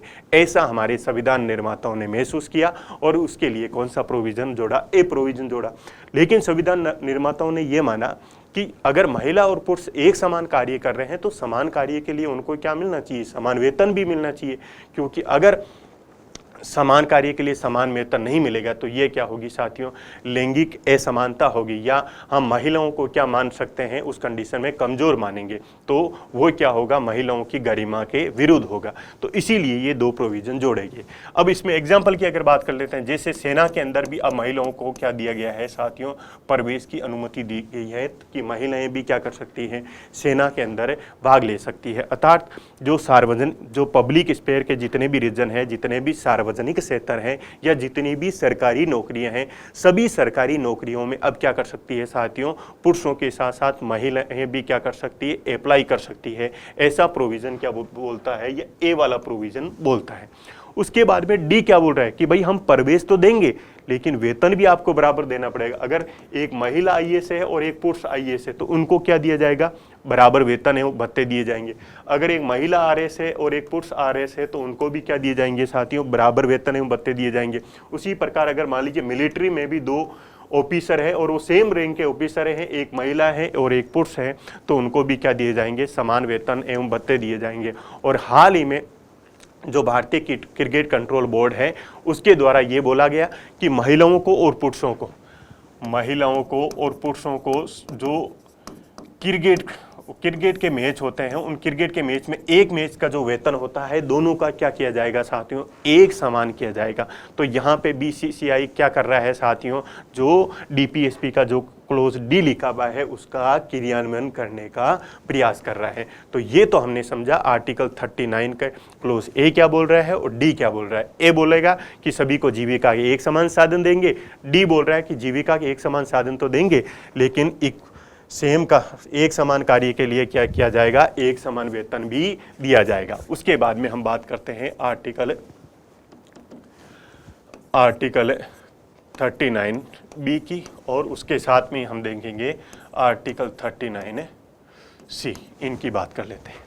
इनके बारे में हमने साथियों जब संपत्ति का अधिकार पढ़ा तो संपत्ति के अधिकार में भी आपको मैंने बताया था कि इसमें क्या लिखा है कि देश के जितने भी भौतिक संसाधन हैं, देश के जितने भी फिजिकल रिसोर्सेज हैं, भौतिक संसाधनों का स्वामित्व एवं नियंत्रण, भौतिक संसाधनों का स्वामित्व एवं नियंत्रण इस प्रकार से सुनिश्चित किया जाएगा ताकि हम क्या कर सकें, ताकि हम सामुदायिक भलाई या कॉमन गुड, हम क्या कर सके, कॉमन गुड की क्या कर सके साथियों, प्राप्ति कर सकें। पहले ये भी देख लेते हैं इसका प्रोविज़न क्या है, फिर हम डिस्कस कर लेंगे कि इसका प्रोविज़न ये बोला है कि भारत के अंदर जो अर्थव्यवस्था है, इंडिया के अंदर अर्थव्यवस्था का संचालन, इन ऑपरेशन ऑफ इकोनॉमी, संचालन इस प्रकार से किया जाएगा कि जो धन, यानी वेल्थ और उत्पादन के साधन, उत्पादन के साधन, यानी means of production, means of production, उनका क्या नहीं हो, लाभकारी हाथों में संकेंद्रण, यानी कि कंसंट्रेशन नहीं हो, ये लिखा है सी के अंदर। अब हम समझते हैं ए प्रोविजन क्या बोल रहा है, बी प्रोविजन क्या बोल रहा है कि देश के अंदर जितने भी फिजिकल रिसोर्सेज है, देश के अंदर जितने भी फिजिकल रिसोर्सेज का तात्पर्य हो गया जल, जंगल और जमीन, ये हो गए फिजिकल रिसोर्सेज, इनका हम क्या करेंगे, ओनरशिप और कंट्रोल इस प्रकार से सुनिश्चित करेंगे ताकि क्या कर सके, हम सामुदायिक भलाई को सुनिश्चित कर सके। अर्थात ये बोल रहा है कि हमारे देश के अंदर जो संसाधन हैं, उन संसाधनों का उद्देश्य क्या होना चाहिए, उन संसाधनों का उद्देश्य होना चाहिए, देश के अंदर जितने भी जो रिसोर्सेज हैं, उन रिसोर्सेज का उद्देश्य होना चाहिए समुदाय की भलाई करना होना चाहिए, ना कि किसी इंडिविजुअल की भलाई करना होना चाहिए। अर्थात ये हुआ कि हमारे देश के अंदर जितनी भी जो संपत्ति है, उस संपत्ति का प्रयोग कोई व्यक्ति अपने इंडिविजुअल के लिए नहीं करेगा, अपितु देश की जो संपत्ति है उसका प्रयोग किसके लिए किया जाएगा, समुदाय की भलाई के लिए किया जाएगा। राज्य इस प्रकार की नीतियां बनाएगा ताकि देश के जो संसाधन है उससे हम क्या कर सके, कॉमन गुड की प्राप्ति कर सके। तो यहाँ पे जो ये प्रोविजन है, ये प्रोविजन कौन से प्रोविजन है साथियों, समाजवादी प्रोविजन है। तो पूरे आर्टिकल पढ़ने के बाद में हम देखेंगे कि हमारे कॉन्स्टिट्यूशन के अंदर कौन कौन से समाजवादी प्रोविजन है, कौन से उदारवादी है, कौन से गांधीवादी। क्योंकि अगर समाजवाद की बात करें तो समाजवाद किसकी बात करता है साथियों, समुदाय की बात करता है। समाजवादी ये मानते हैं कि जो संसाधन है, उन संसाधनों का स्वामित्व किसके पास होना चाहिए, वो समुदाय के पास होना चाहिए, और उन संसाधनों का उद्देश्य भी क्या होना चाहिए, उन संसाधनों का उद्देश्य भी समुदाय की भलाई को सुनिश्चित करना होना चाहिए। तो ये क्लोज तो लिखा है यहाँ पे। कॉमन गुड की बात कहाँ पे की गई है, तो यहाँ पे ये सीधा सीधा पूछा जा सकता है कि कॉमन गुड की बात की गई है आर्टिकल 39 के क्लोज बी में। उसके बाद में लिखा है कि साथियों अर्थव्यवस्था का संचालन, हमारी देश की जो इकोनॉमी है उस इकोनॉमी का ऑपरेशन इस प्रकार से किया जाएगा, अर्थात देश की इकोनॉमी की ऑपरेशन करने के लिए राज्य क्या बनाएगा साथियों, विधियां बनाएगा। राज्य क्या करेगा, नीतियां बनाएगा। तो राज्य विधियां और नीतियां इस प्रकार से बनाएगा ताकि क्या हो, धन का यानी वेल्थ का और उत्पादन के साधनों का क्या हो ना हो, लाभकारी हाथों में संकेंद्रण ना हो, कंसंट्रेशन ना हो। अब देखो धन का तात्पर्य यानी वेल्थ के अंदर आप चल और अचल संपत्ति दोनों संपत्तियों को इंक्लूड कर सकते हो, लेकिन इधर लिखा है उत्पादन के साधन, मीन्स ऑफ प्रोडक्शन। तो जिस समय सामंतवादी समाज था या जिस समय साथियों जमींदारी व्यवस्था चलती थी, उस समय उत्पादन का मुख्य रूप से साधन क्या था, जमीन मुख्य रूप से उत्पादन का साधन था। अगर हम बात करें औद्योगिकरण की बात करें या इंडस्ट्रियलाइजेशन की बात करें, तो इंडस्ट्रियलाइजेशन के टाइम में उत्पादन के मुख्य रूप से साधन क्या है, उस समय क्या है साथियों, कारखाने या फैक्ट्रियां क्या है, उत्पादन के मुख्य रूप से साधन है। अभी अगर वर्तमान समय की बात करें, हम औद्योगिक क्रांति फोर्थ की बात करें, तो उसके अंदर साथियों उत्पादन का मुख्य रूप से साधन क्या है, इंटरनेट। तो इन सभी का इनका क्या नहीं होना चाहिए, हितकारी हाथों में केंद्रण नहीं होना चाहिए। हितकारी हाथों में केंद्रण नहीं होना चाहिए, अर्थात इनका केंद्रण कहाँ पे होना चाहिए, किसके लिए होना चाहिए, इसका केंद्रण होना चाहिए समुदाय की भलाई के लिए। हितकारी यानी कि जो ऐसे हाथों में ये संसाधन ना चले जाए जिससे क्या हो, समाज को नुकसान हो, अपितु ये संसाधन उस प्रकार से संचालित किए जाएंगे जिससे हम क्या कर सके, समुदाय की भलाई को सुनिश्चित कर सके। तो अगर मान लीजिए बार बार बोला जाता है कि देश के संसाधन, अधिकतर संसाधन किसके पास में है, अडानी के पास में है, अंबानी के पास में, तो वो आलोचना किससे संबंधित है साथियों, इस आर्टिकल 39 के क्लोज सी से संबंधित है। तो ये है हमारे देश के संविधान के अंदर जो समाजवादी प्रावधान है, वो समाजवादी प्रावधान सीधे सीधे कहाँ पे दिखाई दे रहे हैं साथियों, बी और सी के अंदर दिखाई दे रहे हैं। आगे बढ़ते हैं साथियों। अब देखो, हमने ए पढ़ लिया है, बी पढ़ लिया है, सी पढ़ लिया है, डी पढ़ लिया है आर्टिकल 39 का। अब है आर्टिकल 39 का ई और आर्टिकल 39 का एफ। ई और एफ क्या बोल रहे हैं? ई के अंदर ये बोला जा रहा है कि देश के अंदर क्या होंगे साथियों, अगर महिला एवं पुरुष कर्मकार, यानी कि कर्मकार यानी जो कार्य करने वाले जो लोग हैं, या बच्चे, या आर्थिक व्यवस्था क्या बोला गया है साथियों इसके अंदर ये लिखा गया है कि जो राज्य नीतियां बनाएगा, ये राज्य को ये निर्देश दिया गया है, राज्य को ये डायरेक्शन दिया जाता है। क्या डायरेक्शन दिया जाता है कि वो क्या करेगा कि अगर महिलाएं और पुरुष कहीं पे कार्य कर रही हैं तो वो इस प्रकार का कार्य नहीं करना चाहिए जो उनकी स्वास्थ्य के लिए क्या हो साथियों, हानिकारक हो, उनकी शक्ति के लिए क्या हो, हानिकारक हो। तो अगर इस प्रकार के कोई कार्य किए जा रहे हैं तो राज्य उसको रोकने का प्रयास करेगा। जैसे अगर गर्भवती महिला कहीं किसी कारखाने में कार्य कर रही है तो वो उसके स्वास्थ्य के लिए क्या है साथियों, हानिकारक है, तो राज्य उसको रोकने का प्रयास करेगा। उसके अलावा बच्चों की जो सुकुमार आयु है, अर्थात जो बच्चों की जो खेलने की आयु है, जो बच्चे की पढ़ने की आयु है, उसका क्या नहीं होना चाहिए, दुरुपयोग नहीं होना चाहिए। राज्य उस दुरुपयोग को रोकने का प्रयास करेगा। अगर कहीं पे बच्चा क्या कर रहा है, बाल श्रम कर रहा है, तो राज्य उसको रोकने का प्रयास करेगा। उसके अलावा आर्थिक व्यवस्था में कोई ऐसा कार्य ना कर ले जो उसकी आयु के अनुकूल नहीं हो या उसकी शारीरिक योग्यताओं के अनुरूप नहीं हो। अगर मान लीजिए कोई दिव्यांग क्या कर रहा है साथियों, रिक्शा चला रहा है, या कोई वृद्धजन रिक्शा चला रहा है, तो ये क्या है, ये इस DPSP का उल्लंघन है। तो राज्य क्या करेगा, जो वृद्धजन है या दिव्यांग जो लोग हैं उनको क्या करेगा साथियों, पेंशन प्रोवाइड करेगा, ताकि क्या हो सके, वो इस प्रकार के कार्य करने से बच सके जो आर्थिक व्यवस्था में उनके द्वारा किए जा रहे हैं। तो ये तो हो गया आर्टिकल 39 का क्लोज ई। एफ क्या बोला जा रहा है, एफ में क्या बोला गया है साथियों, ये भी बच्चों से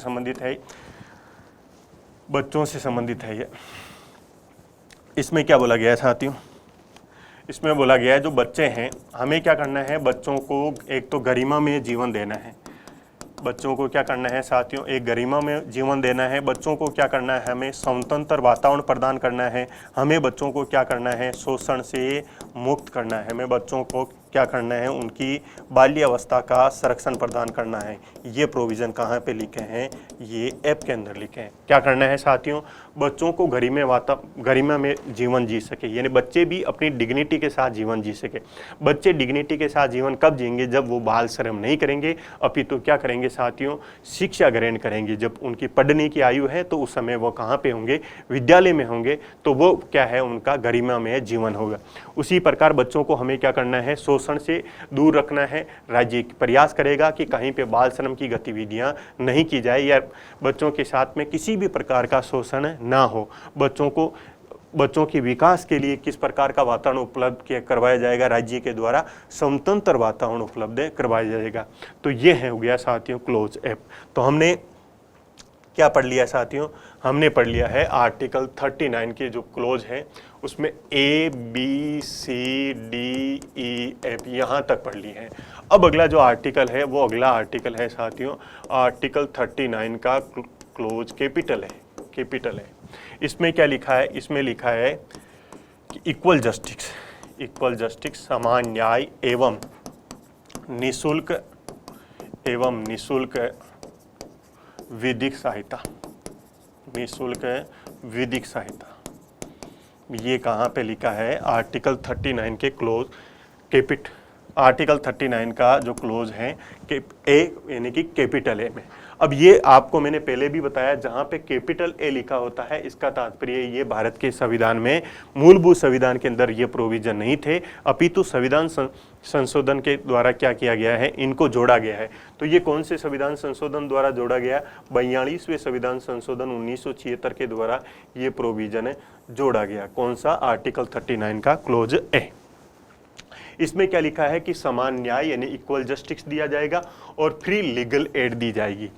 फिर उसमें क्या लिखा है कि राज्य इस प्रकार का विधिक तंत्र यानी कि लीगल सिस्टम बनाएगा, राज्य इस प्रकार का लीगल सिस्टम बनाएगा ताकि अगर कोई व्यक्ति आर्थिक रूप से कमज़ोर है, अगर कोई व्यक्ति आर्थिक रूप से कमज़ोर है या अगर व्यक्ति कोई अन्य रूप से क्या है अयोग्य है, तो उस कंडीशन में वो क्या ना रह सके साथियों, वो न्याय के अवसर से वंचित ना रह सके। वो क्या नहीं रह सके, न्याय के अवसर से वंचित नहीं रह सके। अर्थात राज्य इस प्रकार का प्रयास करेगा कि न्याय आपके द्वार हो। न्याय क्या हो साथियों, आपके द्वार हो।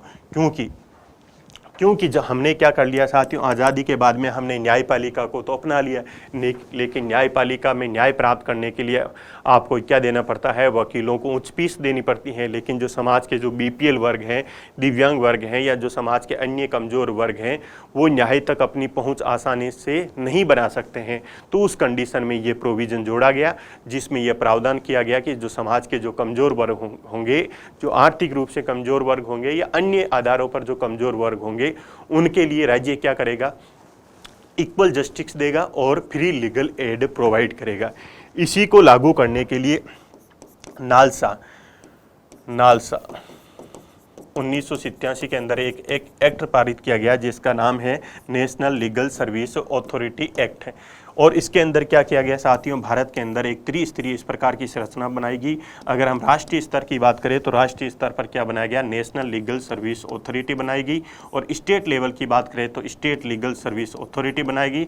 और डिस्ट्रिक्ट लेवल की बात करें तो डिस्ट्रिक्ट लीगल सर्विस अथॉरिटी बनाएगी। ये इनका क्या कार्य होता है साथियों, इनका कार्य होता है कि जो समाज के जो कमज़ोर वर्ग हैं वह उन तक न्याय पहुंचा सके और न्याय के बारे में समय समय पर ये क्या करते हैं साथियों, लोगों में जागरूकता पैदा करते हैं। तो ये एक्ट इसलिए बनाया गया ताकि नीति निर्देशक तत्व के अंदर जो ये प्रोविजन लिखा है इसको क्या किया जा सके, लागू किया जा सके या इसको क्या किया जा सके, क्रियान्वित किया जा सके। आगे बढ़ते हैं साथियों। तो ये हमने पढ़ लिया आर्टिकल 39 के जितने भी क्लोज हैं। अब है हमारा आर्टिकल 40। आर्टिकल 40 किससे रिलेटेड है साथियों, ग्राम पंचायतों का संगठन यानी ऑर्गेनाइजेशन ऑफ ग्राम पंचायत। इसमें क्या लिखा है कि राज्य क्या करेगा, ग्राम पंचायतों के गठन के लिए कदम उठाएगा। राज्य क्या करेगा, राज्य ग्राम पंचायतों के लिए गठन के लिए कदम उठाएगा। क्वेश्चन उठा कि कदम उठाने के लिए राज्य को क्या करना पड़ेगा, तो ग्राम पंचायतों को शक्तियाँ देनी पड़ेगी। ग्राम पंचायतों को क्या देना पड़ेगा साथियों, प्राधिकार यानी अथॉरिटी देनी पड़ेगी। और ये शक्तियाँ या प्राधिकार क्यों प्रदान करने होंगे, ताकि हम ग्राम पंचायतों को क्या कर सके, एक स्वशासन, ताकि हम ग्राम पंचायतों को क्या कर सके साथियों, एक स्वशासन की इकाई के रूप में विकसित कर सके। तो ये तो लिखा हुआ है आर्टिकल 40 में। आर्टिकल 40 में क्या लिखा है कि राज्य क्या करेगा, ग्राम पंचायतों के गठन का कदम उठाएगा और उसके लिए क्या करेगा, उनको शक्तियाँ या प्राधिकार प्रदान करेगा, ताकि क्या कर सके, ताकि ग्राम पंचायतों को सेल्फ गवर्निंग यूनिट के रूप में डेवलप किया जा सके, ऐसा प्रोविजन कहाँ पे लिखा है, आर्टिकल 40 में लिखा है। अब देखो ये प्रोविजन प्रभावित है साथियों गांधी जी की फिलोसॉफी से। गांधी जी किसकी बात करते थे, गांधी जी बात करते थे स्वराज की बात करते थे। अर्थात गांधी जी ये बात करते थे कि व्यक्ति पर किसका शासन होना चाहिए, व्यक्ति पर केवल व्यक्ति का शासन होना चाहिए, क्योंकि व्यक्ति किस प्रकार का होगा, आत्मनियंत्रित होगा, आत्म अनुशासित होगा। अतः व्यक्ति पर केवल किसका शासन होना चाहिए, व्यक्ति का शासन होना चाहिए, तो वही है स्वराज। लेकिन उन्होंने बाद में उन्होंने कहा कि स्वराज के लिए हमें क्या करना चाहिए, हमें ग्राम पंचायतों का गठन करना चाहिए। हमें किनका गठन करना चाहिए, ग्राम पंचायतों का गठन करना चाहिए। क्योंकि भारत कहाँ पे बसता है, साथियों, भारत गाँवों में बसता है। तो जो आर्टिकल 40 की बात की जाए तो आर्टिकल 40 की सहायता से हम क्या कर रहे हैं, गांधी जी के जो विजन हैं उनको लागू करने का प्रयास कर रहे हैं। लेकिन इस आर्टिकल को लेकर गांधी जी एवं अम्बेडकर के बीच में मतभेद थे। अम्बेडकर इनके बीच में मतभेद क्यों थे? क्योंकि गांधी जी ये मानते थे कि भारत कहाँ पे बसता है? गाँवों में बसता है। अगर भारत का विकास करना है तो हमें किसका विकास करना होगा? गाँवों का विकास करना होगा। लेकिन अम्बेडकर जी का मानना था कि गाँवों के बारे में उनका नकारात्मक दृष्टिकोण इसलिए था क्योंकि गाँवों के अंदर क्या था साथियों? भेदभाव था। गाँवों के अंदर क्या था साथियों? अस्पृश्यता थी। और गाँवों के अंदर क्या था साथियों? जातिवाद था। इसीलिए अम्बेडकर जी गाँवों को क्या करते थे? नकारात्मक दृष्टिकोण से देखते थे। तो इस आर्टिकल को लेके गांधी जी और अम्बेडकर में क्या थे साथियों? मतभेद थे। इसके अलावा क्वेश्चन में ये भी पूछा जा सकता है कि कौन से भारत के संविधान के अंदर कौन से आर्टिकल में लोकतांत्रिक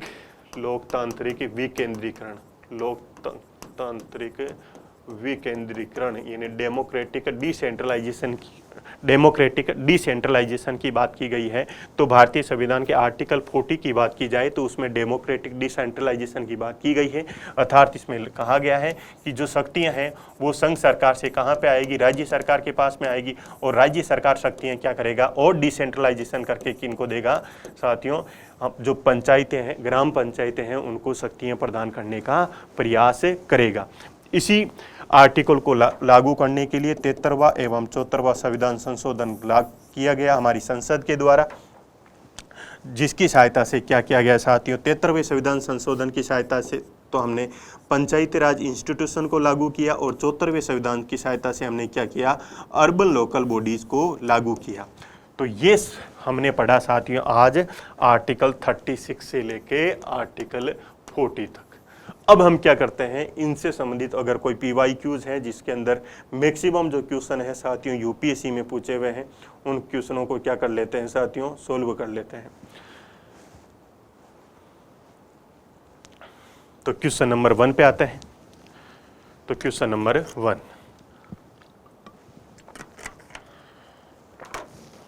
क्वेश्चन नंबर 1 में क्या बोला गया है साथियों कि भारत के संविधान के भाग 4 में, भारतीय संविधान के भाग 4 किससे संबंधित है? आप सभी को पता है कि DPSP से संबंधित है। तो DPSP के अंदर अंतर्निष्ठ जो प्रावधान है उनके संदर्भ में निम्नलिखित में से कौन सा कथन सही है? अर्थात आपको करेक्ट स्टेटमेंट बताना है। और वो ये करेक्ट स्टेटमेंट किसके कॉन्टेक्स्ट में बताना है? DPSP के कॉन्टेक्स्ट में आपको करेक्ट स्टेटमेंट बताना है कि वे न्यायालयों के द्वारा परिवर्तनीय होंगे। ऐसा नहीं है साथियों। अभी हमने पढ़ा आर्टिकल 37 के अंदर जो DPSP हैं, उन DPSP की प्रकृति किस प्रकार की होगी? उनकी प्रकृति होगी कि ये एवाद योग्य होंगे या अपरिवर्तनीय होंगे। अगर ये एवाद योग्य होंगे या अपरिवर्तनीय होंगे तो जो कथन नंबर 1 है वो क्या हो जाएगा साथियों? गलत हो जाएगा। उसके बाद में वे किसी भी न्यायालय द्वारा परिवर्तनीय नहीं होंगे। तो ये तो बोला गया है कि इनको न्यायालय द्वारा परिवर्तनीय नहीं किया जाएगा। तो बी स्टेटमेंट तो क्या हो जाए? नंबर 2 स्टेटमेंट तो क्या हो जाएगा साथियों? करेक्ट हो जाएगा। उसके बाद में इस भाग में अधिकथित है, यानी कि जो स्टेटमेंट DPSP के चैप्टर में कहे गए हैं वो सिद्धांत राज्य के द्वारा कानून बनाने को प्रभावित करेंगे। हमने अभी देखा आर्टिकल 37 के अंदर कि DPSP क्या है? शासन संचालन के मूलभूत तत्व है। शासन संचालन के मूलभूत तत्व है और विधि निर्माण के द्वारा राज्य क्या करेगा? इनको लागू करने का प्रयास करेगा और ये राज्य का कर्तव्य होगा। अर्थात जब राज्य विधि का निर्माण करेगा, जब राज्य नीति का निर्माण करेगा, तो उन राज्य की विधि को और नीति को प्रभावित करने वाले कार्य कौन से होंगे साथियों? DPSP। तो यही तो बोल रहा है कि ये जो DPSP के सिद्धांत हैं कि राज्य के द्वारा कानून बनाने को प्रभावित करेंगे। हाँ, प्रभावित करेंगे क्योंकि DPSP क्या है? शासन संचालन के मूलभूत तत्व है। तो स्टेटमेंट 3 भी क्या हो जाएगा साथियों? करेक्ट हो जाएगा। तो जिसके अंदर 2 और 3 है वो हमारा आंसर हो जाएगा, नहीं डी हमारा आंसर हो जाएगा। तो DPSP के बारे में क्वेश्चन है और DPSP में से भी कौन से आर्टिकल से रिलेटेड क्वेश्चन है ये साथियों? आर्टिकल 37 से संबंधित है। आर्टिकल 37 से आगे बढ़ते हैं।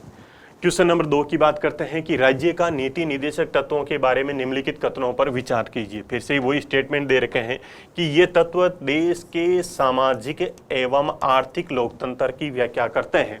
मैंने जब आपको बताया, मैंने कहा कि हमारे संविधान के अंदर जो अधिकार थे उन अधिकारों को दो भागों में बांटा गया। एक तो वाद योग्य बताए गए और दूसरे कौन से बताए गए, अवाद योग्य। तो जो अवाद योग्य थे उनके अंदर कौन से प्रोविजन थे, डीपीएसपी। और ये डीपीएसपी कौन से लोकतंत्र की बात करते हैं, ये बात करते हैं सामाजिक एवं आर्थिक लोकतंत्र की बात करते हैं, सामाजिक एवं आर्थिक लोकतंत्र की बात करते हैं, या सामाजिक एवं आर्थिक न्याय की बात करते हैं, या सामाजिक एवं आर्थिक अधिकारों की बात करते हैं। इसलिए स्टेटमेंट 1 क्या हो जाएगा साथियों, करेक्ट हो जाएगा। उसके बाद में इन तत्वों में अंतर्विष्ट उपबंध किसी न्यायालय द्वारा परिवर्तनीय यानी इन्फोर्सेबल नहीं होंगे। हाँ साथियों, अभी आर्टिकल 37 में फिर से हमने देखा कि ये किस प्रकार के होंगे, अवाद योग्य होंगे, ये नॉट इन्फोर्सेबल होंगे। तो ये कथन भी क्या हो जाएगा, करेक्ट हो जाएगा। तो हमें करेक्ट स्टेटमेंट पूछा है तो 1 और 2 दोनों ही क्या हो जाएंगे साथियों, सही हो जाएंगे। तो सी क्या हो जाएगा, हमारा करेक्ट आंसर हो जाएगा। अगले क्वेश्चन की ओर आगे बढ़ते हैं। अगला क्वेश्चन है कि भारत के संविधान के अनुसार निम्नलिखित में से कौन सा देश के शासन के लिए आधारभूत है। ये यूपीएससी में पूछा हुआ क्वेश्चन है साथियों, कि जिसमें क्या बोला गया कि आर्टिकल 37 क्या बोलता है कि डीपीएसपी क्या है, डीपीएसपी क्या है। तो वो बताता है आर्टिकल 37 कि डीपीएसपी क्या है, शासन संचालन के मूलभूत तत्व हैं। अर्थात जो हमारा शासन है, इस शासन का ढांचा किस पर टिका हुआ है, हमारा जो शासन का ढांचा टिका है साथियों डीपीएसपी पे। तो हमारा आंसर क्या होगा, जिसके अंदर डीपीएसपी यानी राज्य के नीति निर्देशक तत्व है। तो सी आंसर क्या हो जाएगा, करेक्ट हो जाएगा, क्योंकि डीपीएसपी क्या है, शासन के लिए आधारभूत है या शासन के मूलभूत तत्व हैं। अगला क्वेश्चन, निम्नलिखित कथनों पर विचार कीजिए कि भारत के संविधान के संदर्भ में राज्य के नीति निर्देशक तत्व हैं कि विधायिका यानी कि जो हमारी लेजिस्लेचर होती है उसके कर्तव्यों यानी कि उसके कार्यों पर निर्बंधन यानी उनको रोकती है, निर्बंधन करते हैं। अर्थात ये स्टेटमेंट में ये कहा जा रहा है कि जो हमारी लेजिस्लेचर की पावर है, उस लेजिस्लेचर की पावर को डीपीएसपी द्वारा क्या सीमित किया जा रहा है, क्या उसको रोका जा रहा है। अगला स्टेटमेंट क्या है कि कार्यपालिका के कर्तव्यों पर निर्बंधन करते हैं। क्या हमारी जो एग्जीक्यूटिव है उस एग्जीक्यूटिव के जो कार्य होते हैं उनको डीपीएसपी द्वारा रोका जा रहा है क्या, ऐसा नहीं है साथियों। डीपीएसपी तो क्या है, डीपीएसपी तो हमारे शासन संचालन के मूलभूत तत्व हैं। वो तो क्या होते हैं, राज्य जब विधि का निर्माण करता है तो राज्य विधि निर्माण करते समय इनको क्या करता है, विधि के अंदर इंक्लूड करता है, इन तत्वों का समावेश करता है। वो राज्य ना तो कार्यपालिका की शक्तियों पर किसी भी प्रकार का रोक टोक लगाता है, डीपीएसपी ना ही विधायिका की शक्तियों पर किसी भी प्रकार के रोक टोक लगाता है।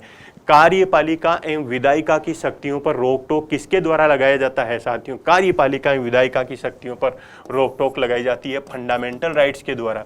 कार्यपालिका एवं विधायिका की शक्तियों पर किसके द्वारा रोक टोक लगाई जाती है साथियों, संविधान के मूलभूत ढांचे, संविधान का जो मूलभूत ढांचा है उस मूलभूत ढांचे के आधार पर रोक टोक लगाई जाती है। डीपीएसपी का जो प्रोविजन है वो डीपीएसपी का प्रोविजन ना तो कार्यपालिका और ना ही विधायिका की शक्तियों पर किसी भी प्रकार का निर्बंधन नहीं करते हैं या उन पर किसी भी प्रकार की रोक टोक नहीं लगाते हैं। इसीलिए दोनों स्टेटमेंट ही क्या हो जाएंगे साथियों, रॉन्ग हो जाएंगे। तो आपको सही स्टेटमेंट पूछा है तो सही में ना तो 1 होगा और ना ही 2 होगा, तो डी स्टेटमेंट करेक्ट हो जाएगा। ये भी यूपीएससी में पूछा हुआ क्वेश्चन है। तो आपको ध्यान में रखना है कि डीपीएसपी विधायिका एवं कार्यपालिका की शक्तियों पर किसी भी प्रकार का रोक टोक नहीं लगाते हैं। रोक टोक कौन लगाते हैं, फंडामेंटल राइट्स लगाते हैं। फंडामेंटल राइट्स क्यों लगाते हैं, याद करो आर्टिकल 32 और याद करो साथियों आर्टिकल 13 का क्लोज 2। अगला क्वेश्चन क्या है, कल्याणकारी राज्य की संकल्पना का समावेश भारत के संविधान में कहाँ है। यूपीएससी का क्वेश्चन आर्टिकल 38 के अंदर मैंने बताया कि राज्य क्या करेगा, लोगों के कल्याण में अभिवृद्धि करने का प्रयास करेगा। अर्थात ये हुआ कि जो डीपीएसपी है वो डीपीएसपी क्या बताता है कि भारत का जो राज्य होगा उस राज्य का स्वरूप किस प्रकार का होगा, कल्याणकारी होगा। भारतीय जो राज्य है इस राज्य का स्वरूप किस प्रकार का होगा, कल्याणकारी होगा। तो इसके अंदर करेक्ट आंसर क्या हो जाएगा साथियों, राज्य के नीति निर्देशक तत्व है, क्योंकि आर्टिकल 38 के जो प्रोविजन है ये बताते हैं कि भारत का जो राज्य है इस राज्य का स्वरूप किस प्रकार का होगा, इस प्रकार स्वरूप होगा कल्याणकारी राज्य के रूप में। आगे साथियों, भारतीय संविधान के अंतर्गत जो धन का केंद्रीकरण है यानी कि सेंट्रलाइजेशन ऑफ वेल्थ किसका उल्लंघन करता है? सेंट्रलाइजेशन ऑफ वेल्थ किसका उल्लंघन करता है? हमने अभी पढ़ा है आर्टिकल 39 का क्लोज सी, क्या कि हमारी जो अर्थव्यवस्था है वो अर्थव्यवस्था का संचालन इस प्रकार से किया जाएगा, अर्थव्यवस्था का संचालन इस प्रकार से किया जाएगा कि धन एवं उत्पादन के साधन क्या नहीं होने चाहिए। क्या लिखा है? धन एवं उत्पादन के साधन एवं उत्पादन के साधन का क्या नहीं होना चाहिए? कुछ ही हाथों में केंद्रण नहीं होना चाहिए या हितकारी हाथों में केंद्रण नहीं होना चाहिए, अपितु क्या होना चाहिए? उनका विकेंद्रीकरण होना चाहिए, उनका डिसेंट्रलाइजेशन होना चाहिए। तो यही तो पूछा गया कि धन का केंद्रीकरण किसका उल्लंघन करता है? अगर धन का केंद्रीकरण किया जा रहा है तो किसका उल्लंघन कर रहा है साथियों? वो डीपीएसपी के प्रोविजनों का उल्लंघन कर रहा है। और डीपीएसपी में भी कौन से आर्टिकल का उल्लंघन कर रहा है? आर्टिकल 39 के क्लोज सी का उल्लंघन कर रहा है। तो इसमें आंसर क्या हो जाएगा? राज्य के नीति निर्देशक तत्व है, राज्य के नीति निर्देशक तत्व है। अगला क्वेश्चन साथियों, निम्नलिखित में से कौन सा राज्य के नीति निर्देशक तत्वों में निहित है? यानी कि जो 4 आपको ऑप्शन दे रखे हैं उनमें से आपको ये बताना है कि इनमें से कौन सा डीपीएसपी के अंदर शामिल किया गया है और कौन सा डीपीएसपी में सम्मिलित नहीं किया गया है।